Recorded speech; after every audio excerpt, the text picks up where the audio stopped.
Salut! Today I'm going to break the most important rule in comedy, and I'm going to try to explain why something is funny. I'm saying I'm breaking the rule because, let's be honest, there's nothing less funny than someone trying to explain to you why you should have laughed at the joke. But here, we're going to do this in an educational way and talk about the use of the French language as a means of comedy.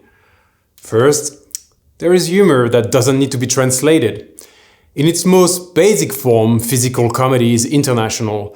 For example, someone sleeping on a banana peel, regardless of how cliché and idiotic it may seem, is usually funny to everyone.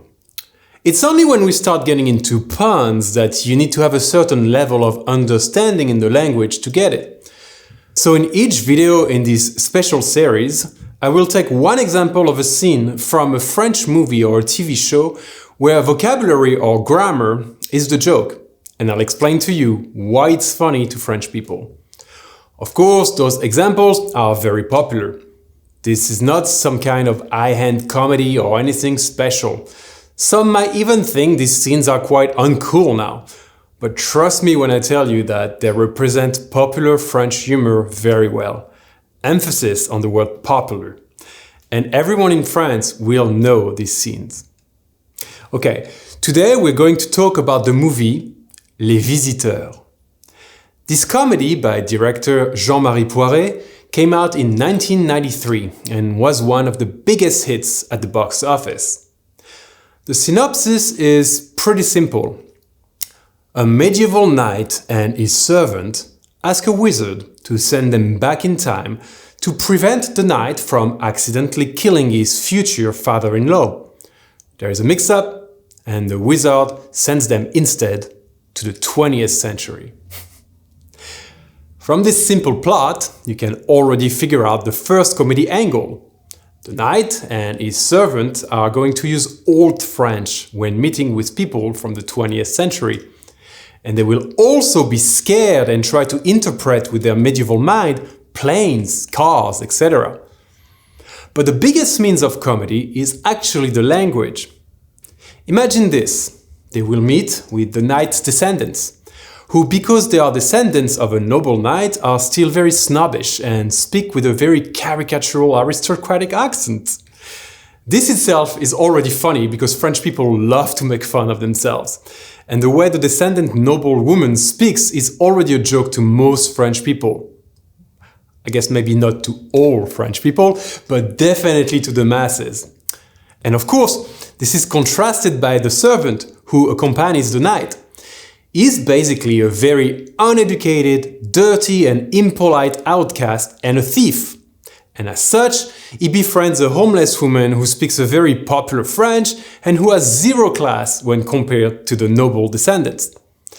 All these different levels of French will of course clash during the whole movie.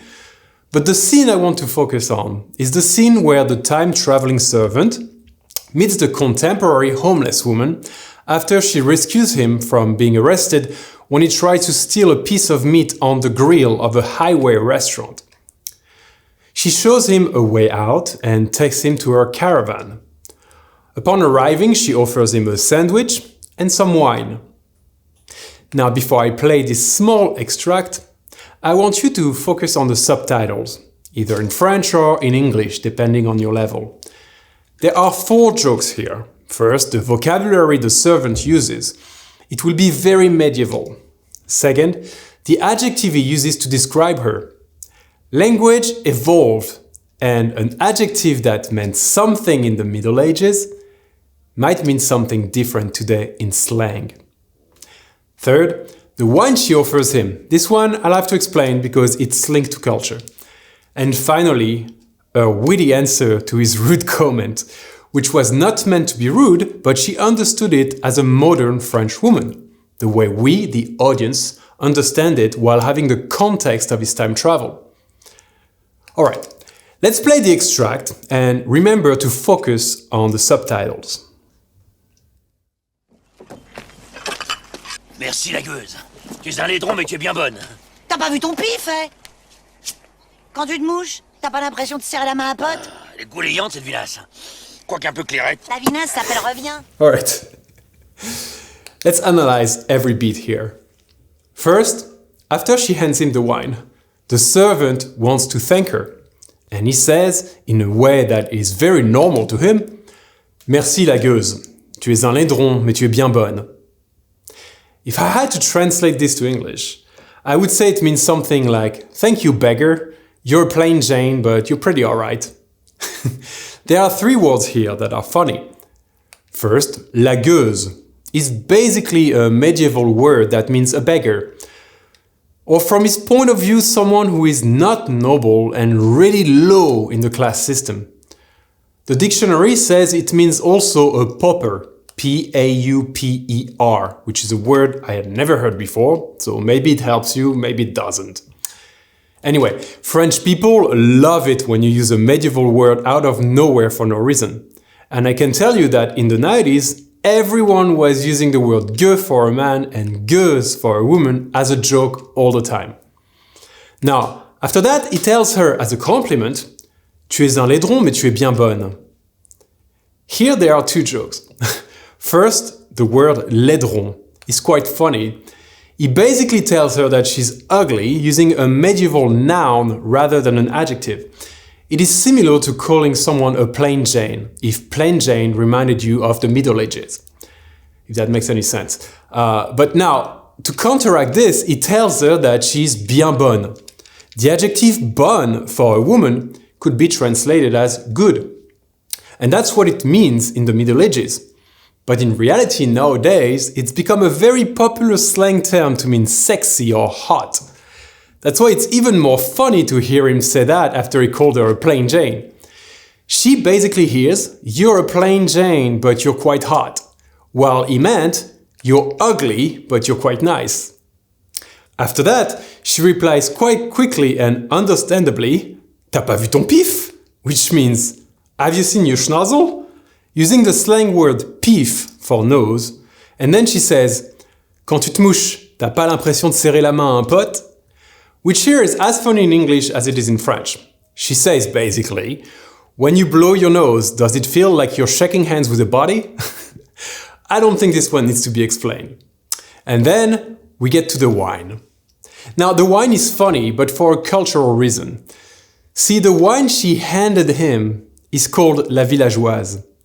It is basically the worst wine you can buy. It's one step away from being called a wine product here.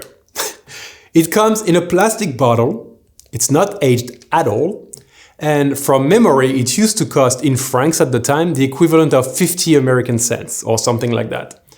Although I did check online and apparently it costs 3 euros now. The thing, they're changing, I guess.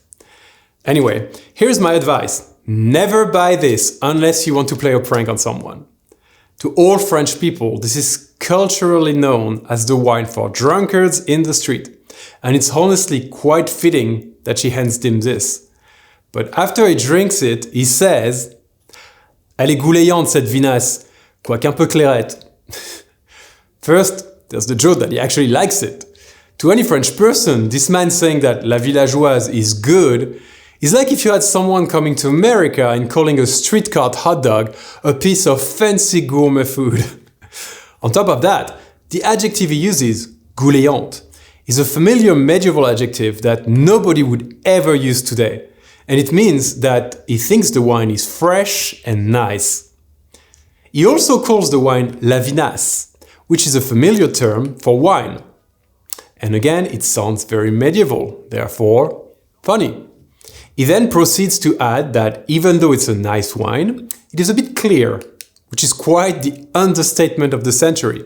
But then also the adjective clairette sounds very medieval, which adds to the joke. I think by now you got the point. His medieval French mixed with his medieval taste thrown into the reality of the 20th consumerist society makes for every sentence to be funny. Well, at least to French people. So what do you think? Is our sense of humor weird? Or do you think, now that I had tried to explain and translate the jokes, that this scene is funny? Tell me in the comment. And I actually found a similar joke in an American Disney movie. In Enchanted, when the Disney prince arrives in today's New York, he calls everyone a peasant, which I guess is a similar kind of humor.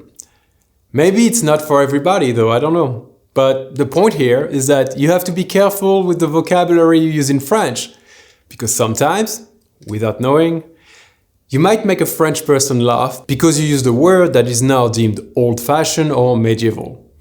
In any case, don't forget to like this video if you enjoyed it and to subscribe to our channel if you want to know when I post the next one.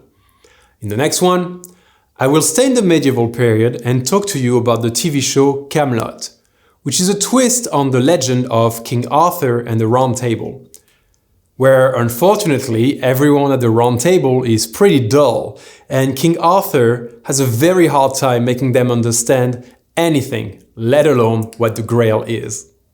In the meantime, au revoir paysans et paysannes, à la semaine prochaine.